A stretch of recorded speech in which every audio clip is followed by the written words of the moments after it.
দর্শক, এই মুহূর্তে আমরা রাজধানীর সারদায় যেতে চাই। সেখানে পুলিশ আগামীতে কথা বলছেন স্বরাষ্ট্রমন্ত্রী। আমরা সরাসরি চলে যাচ্ছি সেখানে। এই বঞ্চনার পরে, এই নিপীড়নের পরে অধিকার ফিরে পাওয়ার কারণে আপনাদের কাছে আমাদের এবং জাতির যে প্রত্যাশা, সেই প্রত্যাশা যেন আপনারা সব সময় মনে রাখেন। 24-এর ছাত্র গণ অভ্যুত্থানের পরের যে গণমানুষের প্রত্যাশা, জাতির প্রত্যাশা, বর্তমান রূপান্তরমূলক এই রাষ্ট্র কাঠামোর মধ্য দিয়ে আমরা যে যাচ্ছি, আমাদের জাতির যে প্রত্যাশা, সেই প্রত্যাশাকে আপনারা পূরণ করবেন, দুর্নীতিমুক্ত থাকবেন, দেশের প্রতি, দেশের মানুষের প্রতি সব সময় আপনারা এমন আচরণ করবেন যাতে মনে করে দেশের মানুষ পুলিশ সত্যিকারভাবেই জনবান্ধব হয়েছে এবং জনগণের বন্ধু হয়েছে। ধন্যবাদ আপনাদের সবাইকে। আসসালামু আলাইকুম, খোদা হাফেজ।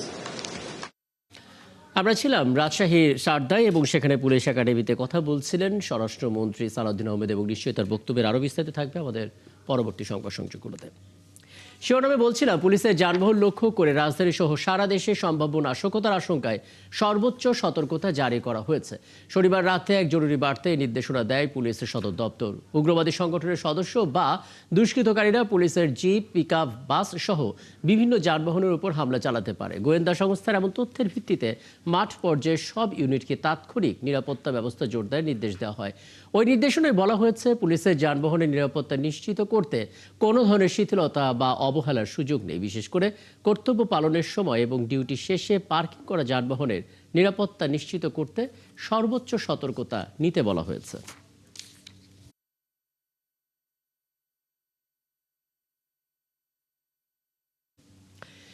সর্বোচ্চ সতর্কতা রাজধানী সহ গোটা দেশের, সেই ব্যাপারটা নিয়েই কথা বলতে চাই। আমাদের সহকর্মী নজর রাখছেন রাজধানী এবং রাজধানীর বাইরে। সহকর্মী মহিম মিজান যুক্ত হচ্ছে রাজধানী থেকে, সিলেট থেকে হোসেন আহমেদ সোজাদ, এবং একই সঙ্গে চট্টগ্রাম থেকে যুক্ত হবেন আমাদের আরেক সহকর্মী রাজীব বড়ুয়া।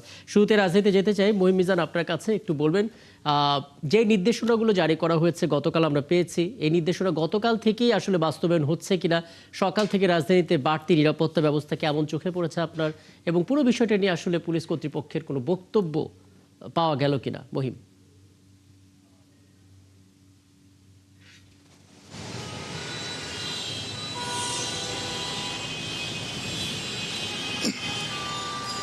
রাকিব, এই যে নিরাপত্তার কথা আমরা বলছি, সেই নিরাপত্তাটা যে হঠাৎ করে এসেছে বিষয়টা এমন না। এই সমস্ত নিরাপত্তা ব্যবস্থার কথা কিন্তু সবসময় পুলিশ সদর দপ্তর দিয়ে থাকে। হ্যাঁ, আমরা যে বিষয়গুলো নিয়ে আলোচনা করতে চাই সেটা হচ্ছে যে সম্প্রতি আপনি জানেন, আপনি দেখেছেন যে মতিঝিলে মেট্রো স্টেশনের নিচে একটি বোমা পাওয়া গেছে। তারপরে সাভারের আশুলিয়াতে একটি প্রেসার কুকার বোমা পাওয়া গেছে, এবং গতকালকে মিরপুর 10 নম্বর মেট্রো স্টেশনের নিচে বোমা সদৃশ বস্তু পরবর্তীতে দেখা যায় না, সেগুলো পান খাওয়ার জর্দার কৌটা, এবং ফার্ম গেটে একটি খালি বস্তা পাওয়া যায়, যেটা আশঙ্কা করা হচ্ছিল হয়তো বোমা সদৃশ কোনো বস্তু থাকতে পারে, এবং পরবর্তীতে সেটা বম ডিসপোজাল ইউনিট গিয়ে সেটা নিশ্চিত করে যে না, ওগুলো খালি বস্তা। তো এই সমস্ত কারণে আর কি, তো আইন শৃঙ্খলা রক্ষাকারী বাহিনীর সদস্যরা কোনো ধরনের ঝুঁকি বা ঝামেলায় যেতে চায় না, যার কারণে প্রতিদিনই তাদের কোনো না কোনো নির্দেশনা থাকে। সার্বিক নিরাপত্তা ব্যবস্থা সারা দেশ জুড়ে, ডিএমপি জুড়ে এবং সারা দেশ জুড়ে থাকে। শুধু পুলিশ না, আইন শৃঙ্খলা রক্ষাকারী বাহিনীর যে অন্যান্য কম্পোনেন্টগুলো, তারাও কিন্তু এই নির্দেশনা দিয়ে থাকে। তো এই বোমা উদ্ধার বা পাইনি বা এই জাতীয় ঘটনাকে কেন্দ্র করে একটু বাড়তি উত্তেজনা বিরাজ করছে সাধারণ মানুষের মনে, যার কারণে আসলে পুলিশ সদর দপ্তরের পক্ষ থেকে একটি নির্দেশনা দেওয়া হয়েছে, যেটি আপনি জানতে চাইলেন। নির্দেশনার ধরনটা হচ্ছে এইরকম, আমি যদি আপনাকে পড়ে শোনাই, সেটি হচ্ছে যে ডিউটি বা পার্কিংয়ের সময় পুলিশের গাড়ি চালক বা দায়িত্বপ্রাপ্ত সদস্য ছাড়া একা গাড়ি রাখা নিষেধ। দ্বিতীয়ত হচ্ছে সাময়িকভাবে গাড়ি থামাতে হলেও নিরাপদ স্থানে সার্বক্ষণিক নজরদারিতে রাখতে হবে, মানে যে গাড়িটা যেখানে থাকে পুলিশের। আর তৃতীয়ত হচ্ছে অফিস ও ক্যাম্পাসে নজরদারি, থানা পুলিশ সহ পুলিশ লাইন সহ অফিস চত্বরে নিয়মিত টহল এবং বিশেষ সতর্কতা জারি করা হয়েছে। অফিস মানে পুলিশের যে কর্মক্ষেত্রগুলো রয়েছে, থানা বলি বা অন্যান্য যে অফিসগুলো বলি, সেগুলোকে আসলে বাড়তি নিরাপত্তা ব্যবস্থার কথা বলা হয়েছে পুলিশ সদর দপ্তরের পক্ষ থেকে। তো আপনি যেটি বলছেন যে বাড়তি কোনো নিরাপত্তা ব্যবস্থা, আসলে বাড়তি নিরাপত্তা ব্যবস্থাটা চোখে দেখা যাবে না। সেটা হচ্ছে গোয়েন্দা নজরদারিতে তো আছেই, এবং প্রত্যেকটা জায়গায় পুলিশ কন্ট্রোল রুম থেকে সিসিটিভি মনিটর করা হচ্ছে যে কোথাও কোনো অপ্রীতিকর বা অপ্রস্তুত বা মানে আনঅ্যাভয়েডেবল সিচুয়েশন কোনো ক্রিয়েট হয় কিনা, সেগুলো আসলে ক্লোজ সার্কিট ক্যামেরার মাধ্যমে তারা সারাক্ষণ পর্যবেক্ষণ করছে, এবং গোয়েন্দা সংস্থাগুলো আসলে তৎপর রয়েছে যাতে কোনো ধরনের কোনো বিশৃঙ্খল পরিবেশ সৃষ্টি না হয়। বাড়তি সতর্কতার মধ্যে পুলিশকে একা থাকতে না করা হচ্ছে এবং গাড়িগুলোকে নিরাপদ রাখতে বলা হয়েছে। এ পর্যন্ত কোনো ধরনের এখনো পর্যন্ত বক্তব্য আমরা পাইনি। অনেক ধন্যবাদ মহিম, আপনি তো আছেন। আমি একটু চট্টগ্রাম থেকে ঘুরে আসতে চাই, সহকর্মী রাজীব বড়ুয়াকে দেখতে পাচ্ছি। রাজীব বড়ুয়া শুনছিলেন মহিমিজারের কথা এবং রাজধানী যে চিত্র, সেই চিত্র আমরা পেলাম তার কাছ থেকে। চট্টগ্রামের খবরটা জানাবেন, সেখানকার পুলিশ স্টেশনগুলো এবং একই সঙ্গে পুলিশের যেই যানবাহনগুলো আছে সেখানে নিরাপত্তার বিষয়টা কিভাবে নিশ্চিত হচ্ছে, এবং আপনাদের দিক থেকে আসলে আপনারা পুলিশ কর্তৃপক্ষের কারোর বক্তব্য পেয়েছেন কিনা। রাজীব।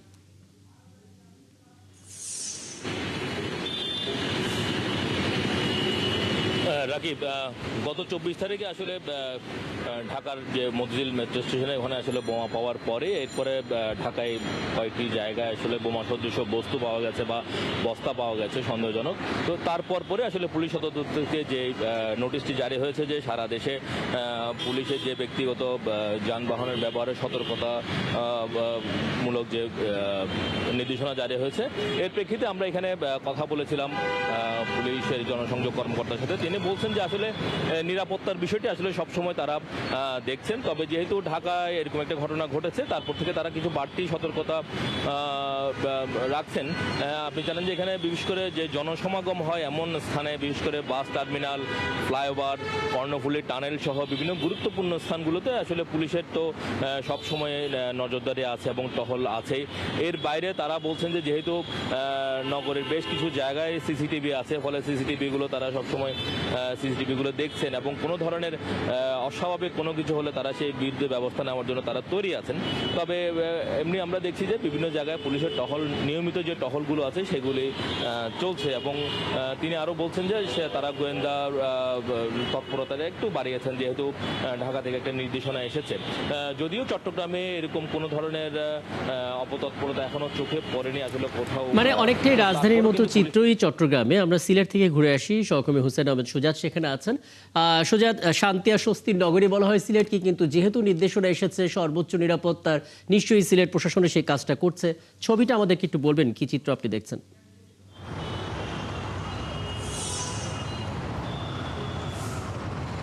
দেখুন রাকিব, আজকে সকাল থেকে আমরা যেটা দেখতে পাচ্ছি যে সিলেটের যে কয়েকটা গুরুত্বপূর্ণ পয়েন্ট এবং স্থাপনা রয়েছে সব জায়গায় কিন্তু পুলিশের কঠোর নিরাপত্তা জোরদার করা হয়েছে। এ বিষয়ে আসলে আমরা সিলেট মেট্রোপলিটন পুলিশের সাথে কথা বলেছিলাম। মেট্রোপলিটন পুলিশ আমাদেরকে জানিয়েছে যে ইতিমধ্যে পুলিশ হেডকোয়ার্টার থেকে একটা পরিপত্র অর্থাৎ প্রজ্ঞাপন জারি করা হয়েছে, যেখানে বলা হয়েছে যে তাদের কাছে গোয়েন্দা তথ্য রয়েছে যে সরকারি যে কোনো স্থাপনা, সরকারি ভবন, যে কোনো জায়গায় যে কোনো সময় যে কোনো ধরনের অপ্রীতিকর ঘটনা ঘটতে পারে, সেজন্য আসলে পুলিশের পক্ষ থেকে কঠোর নিরাপত্তা জোরদার করা হয়েছে। এবং আজকে সকালে আমরা যেটা দেখেছি যে সিলেটের যে প্রধান যে পয়েন্ট রয়েছে, অর্থাৎ সিলেটের যে মেইন যে সকল পয়েন্ট রয়েছে যেগুলোতে জনসমাগম বেশি থাকে, সেই জায়গাগুলোতে আসলে পুলিশের নিরাপত্তা জোরদার করা হয়েছে। এবং এই মুহূর্তে আমি যে পয়েন্টটাতে আছি সেটি হচ্ছে সিলেট নগরীর চৌহাট্টা পয়েন্ট। আমরা সেখানে আসলে সকাল থেকে অর্থাৎ ভোরের থেকেই আমরা দেখতে পাচ্ছি যে পুলিশের কঠোর নজরদারি রয়েছে। এ বিষয়ে আমরা সিলেট মেট্রোপলিটন পুলিশের সাথে কথা বলেছিলাম। সিলেট মেট্রোপলিটন পুলিশের যিনি উপপুলিশ কমিশনার, তিনি আমাদেরকে জানিয়েছেন যে তারা আসলে কোনোভাবেই এই শান্তির শহরকে তারা অশান্ত হতে দেবে না। তার কারণ হিসেবে তারা বিভিন্ন জায়গায় গোয়েন্দা নজরদারি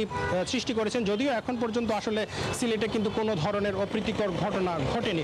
পুলিশ আমাদেরকে জানিয়েছে যে আসলে সিলেট হচ্ছে পর্যটন নগরী, সহসাই দেশের বিভিন্ন জায়গা থেকে পর্যটকরা এসে থাকেন। সিলেট শহরের যে জায়গায় পর্যটকরা যান, বিশেষ বিশেষ করে হযরত শাহজালাল এবং শাহপরান রহমতুল্লাহ আলাইহির মাজার শরীফ, কিন ব্রিজ সহ টিলাগড় ইকো পার্ক সহ যেসব জায়গায় আসলে পর্যটকরা যান সেগুলোতে বাড়তি নিরাপত্তা জোরদার করা হয়েছে। পাশাপাশি আমরা দেখেছি যে রেবেরো টহল আছে, এবং আপনি জানেন যে সিলেট হচ্ছে সীমান্ত এলাকা এবং সীমান্ত দিয়েই কিন্তু সবচেয়ে বেশি অস্ত্র আসে, মাদক আসে, এবং সেই জায়গাগুলো কিন্তু অশান্ত হতে পারে, যার কারণে বিজিবির পক্ষ থেকেও কিন্তু কঠোর নজরদারি বৃদ্ধি করা হয়েছে। সব মিলে আসলে গোয়েন্দা নজরদারি বৃদ্ধি আছে। অর্থাৎ এই 1 আগস্ট অর্থাৎ এই যে 24-এর গণ আন্দোলনে একটি দল বাংলাদেশ থেকে বিদায় নিয়েছিল, সেই নিষিদ্ধ দলের যারা কর্মীরা আছে তারা যাতে এই সিলেটকে অশান্ত করতে না পারে সেদিকে কিন্তু প্রশাসন তাদের নজরদারি জোরদার করেছে, এবং প্রশাসনের পক্ষ থেকে আমাদেরকে বলা হয়েছে যে তাদের নিরাপত্তার কোনো ঘাটতি নেই, এবং বারবার প্রশাসনের পক্ষ থেকে বলা হচ্ছে যে যদিও ঢাকার বিভিন্ন জায়গায় কিন্তু বোমা পাওয়া গিয়েছে, বোমা সদৃশ হ্যাঁ, এবং এর প্রেক্ষিতে আসলে দেশ জুড়ে এই সতর্কতা জারি করা হয়েছে এবং স্বস্তির খবর যে এখন পর্যন্ত আসলে বড় কোনো ধরনের ঘটনা সেখানে ঘটেনি এবং নিরাপত্তার ব্যাপারে কোনো ছাড় দিচ্ছে না সিলেটের পুলিশ। নিশ্চয়ই আরও কথা হবে পরবর্তীতে আপনাদের সঙ্গে। রাজধানী চট্টগ্রাম এবং সিলেট থেকে আমাদের সহকর্মীরা যুক্ত হয়েছিলেন এবং দেশ জুড়ে আসলে যে সতর্কতা জারি করেছে পুলিশ সদর দপ্তর সে আপডেটগুলো আমাদেরকে জানাচ্ছিলেন। শিরোনামে বলছিলাম, গ্যাসের দাম বাড়ানোর কোনো পরিকল্পনা নেই সরকারের। শনিবার পেট্রোবাংলার এক বিজ্ঞপ্তিতে এই তথ্য জানানো হয়। বেশ কিছুদিন ধরে বিভিন্ন গণমাধ্যমে গ্যাসের দাম বাড়ানো হতে পারে এমন সংবাদ প্রচার হয়ে আসছিল। এরই প্রেক্ষিতে ওই বিজ্ঞপ্তি যেখানে বলা হয় এই মুহূর্তে গ্যাসের মূল্যবৃদ্ধির কোনো পরিকল্পনা নেই সরকারের। এ বিষয়ে সংশ্লিষ্ট সবাইকে বিভ্রান্ত না হওয়ার অনুরোধ জানিয়েছে সংস্থাটি। মহেশখালীর একটি ভাসমান এলএনজি টার্মিনালে কারিগরি ত্রুটির কারণে জাতীয় গ্রিডে গ্যাস সরবরাহ কমে যাওয়ার মধ্য দিয়ে দাম বাড়ানোর খবর সামনে আসে। সরবরাহ কমে যাওয়ায় বাসাবাড়িতে রান্না, শিল্প কারখানা উৎপাদন সাথে বিদ্যুৎ উৎপাদন ব্যাহত হচ্ছে। সিএনজি স্টেশনগুলোতেও গ্যাস না পেয়ে ভোগান্তিতে পড়ছেন যাত্রীরা। সহকর্মী রাসেল আহমেদের সঙ্গে সংযোগটা পুনর্স্থাপনের চেষ্টা করি। এই ফাঁকে আরও কিছু খবর আপনাদেরকে জানিয়ে রাখি দর্শক। টানা কয়েকদিনের বৃষ্টির প্রভাবে উন্নতি হয়েছে রাজধানী ঢাকার বায়ুমান। আজ বায়ুর মান সূচকে ঢাকার স্কোর 73, যা সহনীয়। এটা বলছে সুইজারল্যান্ড ভিত্তিক যে বায়ুর মান পর্যবেক্ষণকারী প্রতিষ্ঠান IQAR। বায়ু দূষণের শীর্ষে রয়েছে এক্ষেত্রে ইন্দোনেশিয়ার জাকার্তা। একসময় বিশ্বের সবচেয়ে দূষিত শহরগুলোর শীর্ষে সারিতে থাকা ঢাকা শনিবার শীর্ষ 15-র বাইরে অবস্থান করছে। IQAR সূচকে ঢাকা রয়েছে 32 নম্বরে এবং দূষণ স্কোর 73। এর অর্থ মাঝারি বা সহনীয় পর্যায়ে রয়েছে এই রাজধানীর বায়ু। এর আগে শনিবার এবং শুক্রবারও ঢাকার বায়ু মাঝারি বা সহনীয় পর্যায়ে ছিল। স্কোর 0 থেকে 50-এর মধ্যে থাকলে বায়ুর মান ভালো বলে বিবেচিত হয়। 51 থেকে 100 হলে মাঝারি বা সহনীয় ধরা হয়, আর সংবেদনশীল গোষ্ঠীর জন্য অস্বাস্থ্যকর হিসেবে বিবেচিত করা হয় 101 থেকে 150 স্কোর। বিশেষজ্ঞরা বলছেন এই উন্নতি সাময়িক, বৃষ্টি কমে গেলে বায়ু দূষণের মাত্রা আবারও বাড়তে পারে। রাষ্ট্রপতি পদে প্রার্থী নির্বাচনে দলের চেয়ারম্যান ও প্রধানমন্ত্রী তারেক রহমানকে দায়িত্ব দিয়েছে বিএনপি। শনিবার রাতে দলটির স্থায়ী কমিটির রুদ্ধদ্বার বৈঠক শেষে এ কথা জানান মহাসচিব মির্জা ফখরুল ইসলাম আলমগীর। আর স্থায়ী কমিটির সদস্য ও স্বরাষ্ট্রমন্ত্রী সালাউদ্দিন আহমেদ জানান, নির্বাচন কমিশন তফসিল দিলেই এই বিষয়ে সিদ্ধান্ত নেবেন দলের চেয়ারম্যান। বৈঠকে স্থানীয় সরকার নির্বাচন এবং দলের সাংগঠনিক দিক নিয়েও আলোচনা হয়। বাকিরা জানাচ্ছেন মোহন ইসলাম। গেল 24 জুলাই অসুস্থতার কারণ দেখিয়ে রাষ্ট্রপতির দায়িত্ব থেকে পদত্যাগ করেন মোহাম্মদ শাহাবুদ্দিন। 3 মাসের মধ্যে রাষ্ট্রপতি নির্বাচনের সাংবিধানিক বাধ্যবাধকতা আছে। এর মধ্যেই শনিবার রাতে বৈঠকে বসেন ক্ষমতাশীল বিএনপির স্থায়ী কমিটির সদস্যরা। রাত 8:30টায় শুরু হওয়া বৈঠকটি চলে 1 ঘন্টা। বৈঠকে দলের সাংগঠনিক বিষয় নিয়ে আলোচনা হয়, তবে বেশি গুরুত্ব পায় রাষ্ট্রপতি পদে কাকে মনোনয়ন দেওয়া হচ্ছে সে বিষয়ে বৈঠক শেষে সাংবাদিকদের উত্তর দেন নেতারা। আমাদের দলের পক্ষ থেকে আমাদের রাষ্ট্রপতি নির্বাচনের প্রার্থী নির্বাচন, কবে নির্বাচন হবে, সব দায়িত্ব আমাদের দলের চেয়ারম্যান এবং মাননীয় প্রধানমন্ত্রী জনাব তারেক রহমানের উপরে ন্যস্ত করা হয়েছে। তফসিল ঘোষণা করলে দলের পক্ষ থেকে প্রার্থী কে হবেন সেই দায়িত্ব আমরা মাননীয় চেয়ারম্যান হিসেবে আমাদের মাননীয় প্রধানমন্ত্রীর উপরে স্থায়ী কমিটির সেই সিদ্ধান্ত নেওয়ার দায়িত্ব আমরা মানে চেয়ারম্যান হিসেবে, দলের চেয়ারম্যান হিসেবে তার উপরেই ন্যস্ত করেছি। রাষ্ট্রপতি নির্বাচন কি সংসদের নিয়মিত অধিবেশন হবে নাকি ডাকা হবে জরুরি অধিবেশন, প্রশ্ন ছিল এ নিয়েও। নির্বাচন কমিশন তফসিল ঘোষণা করলে মনোনয়নপত্র বিক্রি হবে, জমা হবে, যাচাই বাছাই হবে। বাছাইয়ের পরে যদি সিঙ্গেল প্রার্থী হয় সেই ক্ষেত্রে আর নির্বাচন করতে হয় না। যদি একাধিক প্রার্থী হয় তাহলে জাতীয় সংসদের জন্য একটা বিশেষ অধিবেশন আহ্বান করার নিয়ম আছে। সেটা মাননীয় স্পিকারের সাথে আলাপ করে নির্বাচন কমিশন সেই দিনটি ঠিক করেন। বৈঠকে স্থানীয় সরকার নির্বাচন নিয়েও আলোচনা হয় বলে জানান বিএনপি মহাসচিব। দেশের আপনার প্রশাসনিক ব্যবস্থা, আপনার সরকারের উন্নয়ন কর্মকাণ্ড, সব বিষয়ে আলোচনা হয়েছে। স্থানীয় সরকার নির্বাচন নিয়ে আলোচনা হয়েছে। দেশের পরবর্তী রাষ্ট্রপতি কে হবেন তার নাম বৈঠকের পর সুনির্দিষ্টভাবে জানা যায়নি। সেক্ষেত্রে দলের শীর্ষ পর্যায়ের কোনো নেতাই পেতে পারেন বিএনপির মনোনয়ন, এমনটাই মিলছে আভাস। মোহন ইসলাম, ৭১, ঢাকা। দর্শক বিরতিকে বলছিলাম, দেশজুড়ে যে গ্যাসের সংকট চলছে, বিশেষ করে মহেশখালী এলএনজি টার্মিনাল ক্ষতিগ্রস্ত হওয়ায় রাজধানী সহ আশপাশের প্রায় সব এলাকাগুলোতে এই গ্যাসের সংকট। ধামরায় যেতে চাই, সেখান থেকে যুক্ত হচ্ছে সহকবি রাসেল আহমেদ। রাসেল, এর আগে আপনার সঙ্গে কথা হচ্ছিল গ্যাস স্টেশনগুলোতে আসলে আজকে গ্যাসের যে সরবরাহ সেটা কেমন একটু বলবেন, কারণ যারা আসলে গ্যাস নিতে চাচ্ছেন তারা দেখছিলেন গ্যাসের প্রেশার কমতে কমতে তলানিতে ঠেকেছে। গ্রাহকরা কি বলছেন এবং মালিকরা, পাম্প মালিকরা এবার কি বলছেন? রাসেল।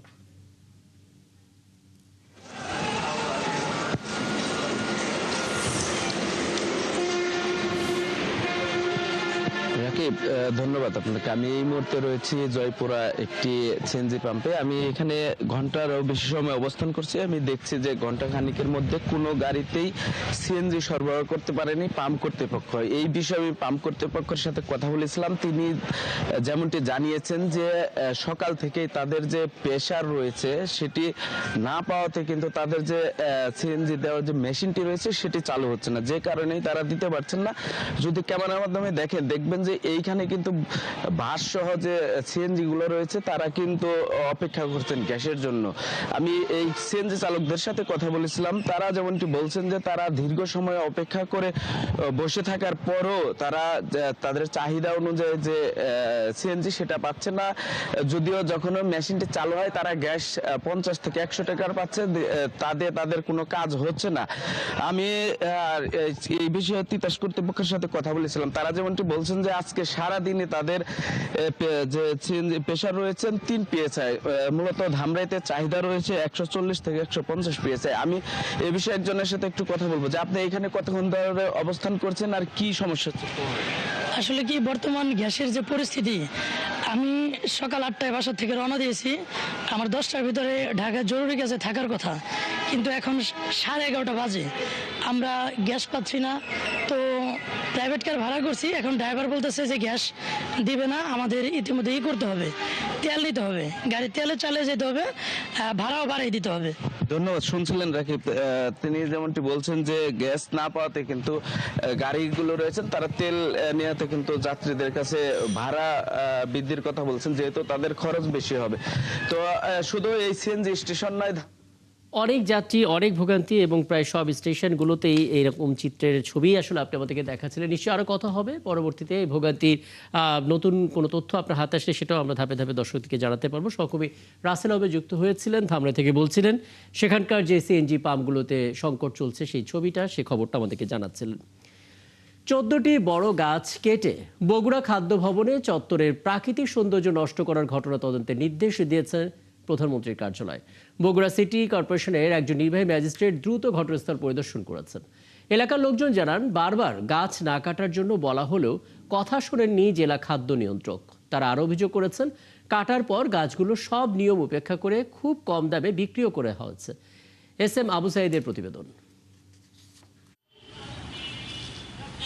প্রায় 50 বছর গাছ দিয়ে প্রাকৃতিক সৌন্দর্য ঘেরা ছিল বগুড়ার খাদ্য ভবন চত্বর, অথচ সৌন্দর্য বর্ধনের অজুহাতে কেটে ফেলা হয়েছে ওই চত্বরের 14টি গাছ। গত 2রা জুন গাছগুলো বিক্রির জন্য দরপত্র আহ্বান করা হয়। 17টি ঠিকাদারি প্রতিষ্ঠান দরপত্রের শিডিউল সংগ্রহ করলেও শেষ পর্যন্ত শিডিউল ড্রপে অংশ নেয় মাত্র 3টি প্রতিষ্ঠান। এর মধ্যে সর্বোচ্চ 84,500 টাকা ডাক দিয়ে ক্রয় আদেশ পান মেসার্স ফাতেমা সুরাইয়া এন্টারপ্রাইজ নামের একটি প্রতিষ্ঠান। শুধু কিছু ব্যক্তি লাভবানের জন্য এই গাছগুলি কর্তন করা হয় এবং খুব অল্প মূল্যে। 2023 সনে পারমিশন নিয়ে 2026 সনে গাছ কাটা এটা টোটালি বেআইনি। অনতিবিলম্বে বিষয়টি তদন্ত করে দায়ীদের বিরুদ্ধে ব্যবস্থা নেওয়া হোক। কাঠ ব্যবসার সাথে জড়িত করতকল মালিকরা জানান, গাছগুলোর বর্তমান বাজার দর 2 থেকে 2.5 লাখ টাকা। 60, 65, 70 গোলায় তাহলে আসতে পারে 2.5-3 লাখ টাকার দাম আসতে পারে। আনুমানিক 2 লক্ষর উপর হবে। গাছের দাম এখন একটু বেশি। এ নিয়ে বিভাগীয় বন কর্মকর্তা জানান, বিধি অনুযায়ী বন বিভাগের পরামর্শ ও বর্তমান মূল্যায়নের ভিত্তিতে গাছের মূল্য নির্ধারণ হওয়ার কথা ছিল, কিন্তু তা না করে প্রায় 3 বছর আগে সাবেক সরকারের করা একটি মূল্যায়ন পত্র দিয়ে টেন্ডার আহ্বান করা হয়। 3 বছর আগেরকার যে মূল্যটা করেছি, এটা এখনকার বর্তমান বাজারে বা বর্তমান পরিস্থিতিতে আবার পুনর্মূল্যায়ন করা যায় কিনা এটা সিদ্ধান্ত নেবে টেন্ডার কমিটি। সেই বিষয়টা আমাদেরকে কেউ জানায় না এবং এই বিষয়টা জানার এখতিয়ারও আমার নাই। এদিকে সব ধরনের প্রক্রিয়া অনুসরণ করেই গাছ বিক্রি ও কাটা হয়েছে বলে দাবি খাদ্য বিভাগের।